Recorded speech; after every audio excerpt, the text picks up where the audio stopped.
where Bears legend Mike Singletary had some incredibly high praise for Caleb Williams. Asked who he would choose first in a redraft of the entire league, Singletary said Patrick Mahomes, but he added that he believes Caleb is not far behind. Colin, for several years now, Patrick Mahomes, Josh Allen, Lamar Jackson, and Joe Burrow have been the tier 1 of quarterbacks. Maybe Stafford, too, if you're including him in there. Would you put Caleb in that tier now? I would. And I have said this. Next to Allen, he has more horsepower than anybody in the league, including Mahomes. And Mahomes now has a major injury. So I think he's different. I think he still has to clean his game up a little bit. He's never going to be a 67% completion guy. That's not who he is. But if you're talking, we say this all the time. Does he just look different? If you look at Caleb's numbers and Bo Nix's numbers, blind resume, you're like, they're kind of similar. They're erratic. They're great in the fourth. They have good offensive coaches. But if you watch them play, you're like, that doesn't feel like the same player or close to it. And I think Bo Nix is really athletic. Now, I think Josh Allen 1, Caleb 2 in terms of just raw talent. Now, I think Mahomes, Lamar, although Lamar slowed last year, Herbert, there are other guys. Jalen Hurts running the football is very clever. But I just think you just trust your eyes. He can make plays. I go back to a play he made at USC. They played Arizona, and the play broke down, and there were 6 Arizona Wildcats around him. The scramble? Yeah. Yeah, and I remember that one. Somehow made it into the end zone, and I'm like, okay, nobody can do that. There are plays that define players where you're like, a Stafford no-look pass, or the Aaron Rodgers, the Jared Cook in the playoff game at Dallas. You're like, okay, there's one guy on the planet that can make that play, and I think Caleb's very unique. Yeah. So, this conversation depends on so many different factors. And really the biggest one is, are we factoring in age and health right now? Is that what we're doing right now? Because that's a whole different discussion entirely. That's an entirely different discussion. 'Cause if we are drafting in this scenario that he said, Singletary said, then yeah, you can make a great argument that it's time to look beyond the Patrick Mahomeses of the league. Just because you're looking for a long-term, trajectory. If you're not really factoring in that, and you're also just factoring in I just need a quarterback short-term or for the next couple of years, if it's you'd be hard-pressed to pick many people over, Patrick Mahomes. But stats like this, they're interesting. And I want to unpack a little bit all of this, because I actually do find these conversations kind of interesting and fun and thought-provoking, because I think they open up the doors to other conversations. To me, they're more of a jumping-off point than the actual answer itself. Especially when it's not even July yet. But before we jump into it, Chicago Bears fans, please do not forget to subscribe and watch the full length of the video. When you guys do that, the views go through the roof, subscribers go through the roof. It's not about chasing views, it's not about chasing subscribers. It's about being able to create Chicago Bears content that people genuinely want to watch and discuss. So, we keep having the most unbiased, grounded, honest conversations about the Bears. It makes such a huge difference to watch the full length of the video, and I would really appreciate it. So, okay. This is one reducing quarterback play to this right here. Last 24 starts, which not even entirely sure how they landed on that number, okay? Landed on that number. Is that also including playoffs? 'Cause it doesn't say including playoffs, so and the reason why that matters is because how much of Caleb's rookie season is accounting for this? With Mahomes, he's dealing with injuries, players getting suspended, right? This is so weirdly specific sample size that to me it's almost completely irrelevant. Not to mention, look no further. This is pretty good in these big plays, right? 41 touchdowns, 8, 41 total touchdowns, 8 interceptions, 42, 14, right? 78 big pass, 72 down 1. That's all great, well and good. Neither quarterback won the Super Bowl in their last 24 starts. Right? So it's doesn't really actually matter. Just zooming in on this as hey, who would you rather pick? Caleb or Patrick Mahomes? Let's just look at this very specific narrow, statistical collection. It's kind of like I don't know what this actually does. I don't know what this does. It doesn't really do anything to me. But with that said, it doesn't mean that you still wouldn't pick Caleb Williams over Patrick Mahomes or make the argument that he's not that far behind, right?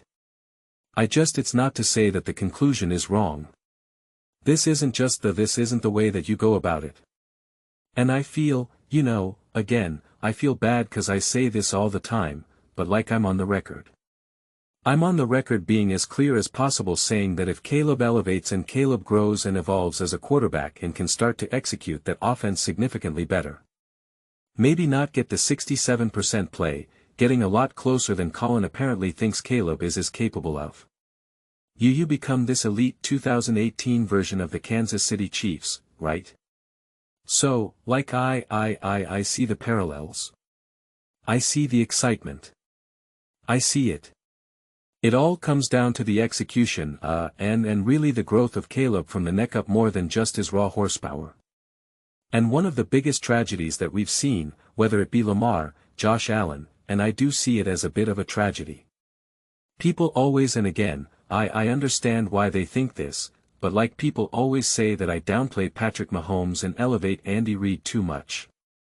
The reality is that when you have a skill set like Mahomes, Lamar, Josh, Caleb, having an awesome coach is so transformative. Think of it like energy. This is going to be one of the cheesiest, corniest things ever. Nuclear power. Just follow along with it. It'll make sense, I prom. I see. The whole thing that everyone is always trying to figure out scientifically and then, from just like a practical standpoint is how to literally harness that energy. How to harness that power. How to utilize it. The moment we figure out how to do it with like the moment we figure out how to do it, we have like infinite power, infinite electric like infinite clean energy forever. But it's just for the end of time. It's all there. They just don't know how to harness it. They just don't know how to quite figure it out. Part of it is like, we use nuclear power to create steam that then spins a turbine that generates energy. Like, it's still it when we kind of look at it, it's still actually pretty like primal. Like, you like pretty like, not primal, like prehistoric.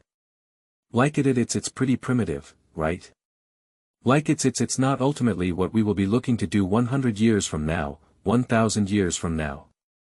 So, it's all about harnessing greatness and then being able to refine, right? Like an oil refinery, So, that's what it is. So, having an elite coach, no matter how great of a quarterback you are, no matter how special, no matter what your horsepower is, having a great coach is the biggest advantage you could ever have. It will just fundamentally make you a better quarterback, a better player. So, that to me still remains to be one of the best things that Caleb has going for him in a way that we did not see why. Josh, Lamar, Burrow's a different category, Stafford, 'cause again, they're just slightly different style quarterbacks, but I just think when you have the type of quarterback that Mahomes, Allen, Lamar I'm using those specific because of their we honestly at the end of the day, we probably use a mobile quarterback or dual threat quarterback. We probably use that term way too loosely at the end of the day, honestly. I think we were all excited about these like more, non-Jared Goff-esque quarterbacks. And so, like if you could just run around and mobile scramble a little bit. It's like, he's a dual threat. He's a dual threat. There's different levels to it. We know that. And again, to be very clear, I do not define a dual threat quarterback as someone who's just able to rush for 100 yards or them. 'Cause then if that's the case, then Lamar Jackson is on a different level than everyone. It's like man, you have different attributes for different things. But when you have as many tools in the toolbox that a Caleb Williams has, you need a great coach to be able to put it all together to rough her out, to buff out the rough edges and all of that. And so, that is what Mahomes got with Andy Reid in a way that Josh Allen, Lamar simply did not. So, it's just like when you want to talk about how far behind or, what's possible, what can you achieve, to me it all comes due. WN to how can it be harnessed? What's the refinement? Right? It's that's how a lot of these things get unfolded. It's not necessarily waiting for an individual quarterback to be unleashed or just to be able to use his raw horsepower. 'Cause if it was about that, Josh Allen, Lamar Jackson, they'd have multiple Super Bowls. They'd win even more. And they already do, to be clear. They already win at an insanely high level and a consistently high level. That you could make fun of them for not winning Super Bowls all you want. Doesn't matter. Year after year after year, they are clearly elite. They are clearly special. And year after year after year, they're doing things that you're like, I don't know if I've ever seen that before. We can't just downplay that. We can't just dismiss that. Well, they never won a Super Bowl. It doesn't matter. I don't care. It's still greatness. It's still incredible. It's still something to marvel at. But, it's not everything. It's clearly not everything. Patrick Mahomes, you can say, well, the last 24 starts. All right, exactly. How's that actually really worked out for him? Not so great. And they'll be like, well, his O-line, his receivers. Right. There's other factors at play. So, when we talk about not far behind Patrick Mahomes, it's like, what are we actually saying? What are we actually trying to conclude and how much of it actually matters? How much of it actually matters? I'd say in 2023, Lamar Jackson and look at Lamar and look at Patrick Mahomes. If we were just looking on the field, we're not worried about anything else. We're not looking about any accomplishments. Lamar Jackson clearly had way more raw horsepower than Patrick Mahomes.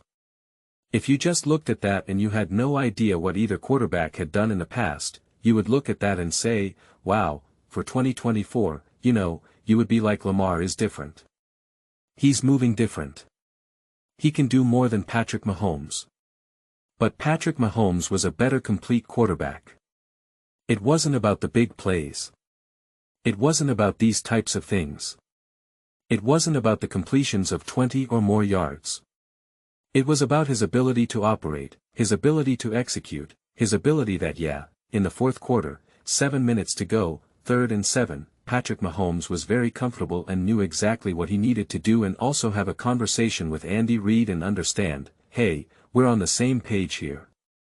We understand exactly what we need to do to be able to come away with this win. And it's like so there's so many of these other factors that at the end of the day, they're the ones that ultimately end up mattering most. Because I agree, Caleb Williams probably if we're looking at everything like in a vacuum and again, we're not using the past, so I'm not looking at like what Josh Allen did 2 years ago. Or Patrick Mahomes did 2 years ago, 3 years ago. We're just looking immediately and we're using Colin's terminology of just horsepower, you would say that Caleb, first of all, especially compared to Patrick Mahomes, not even close. If we're just using last season as a reference point, not even close. You're looking at Caleb and saying this guy has 10 times the amount of horsepower Patrick Mahomes. And again, there's other variables at play. I'm not denying that or rejecting that. That's why I said we're looking at this in a vacuum on surface level. And the reason why I'm saying this is and it didn't matter. It didn't matter. 'Cause you could say Josh Allen had the horsepower, Lamar obviously was a little bit in and out of the lineup. I'm trying to think of you could say Stafford, but I think we look at it differently in terms of like what you can do in any given moment, since Stafford is still seen as more of like the prototypical pocket quarterback. That's why the only other comp you could probably say was Josh Allen. And again, it's like it proved not to be enough. You look at Sam Darnold and you look at Caleb Williams, perfect example right now. Who do you think had more horsepower? Who made plays that you were like, was that one of the greatest plays I've ever seen in my life? It was not Sam Darnold, it was Caleb Williams. Sam Darnold went on and won the Super Bowl. Right? Like that becomes such a crucial difference to me. And that's why I think these types of conversations, if you're not careful, you really get lost in it. Right? And especially because once you start to compare Caleb to Mahomes and say, oh, this that, everyone gets triggered, everyone freaks out, especially if you make a comment, hey, at this point in 2026 and I'm trying to build a franchise, I'd rather have Caleb over Mahomes, and then that's when everyone really gets triggered and they freak out and say, can you imagine picking Caleb's never even won this, that, all he's never even been to an NFC championship game. Patrick Mahomes has been in 15 Super Bowls and he's won 37 of them, right? And then the conversation just goes off the rails.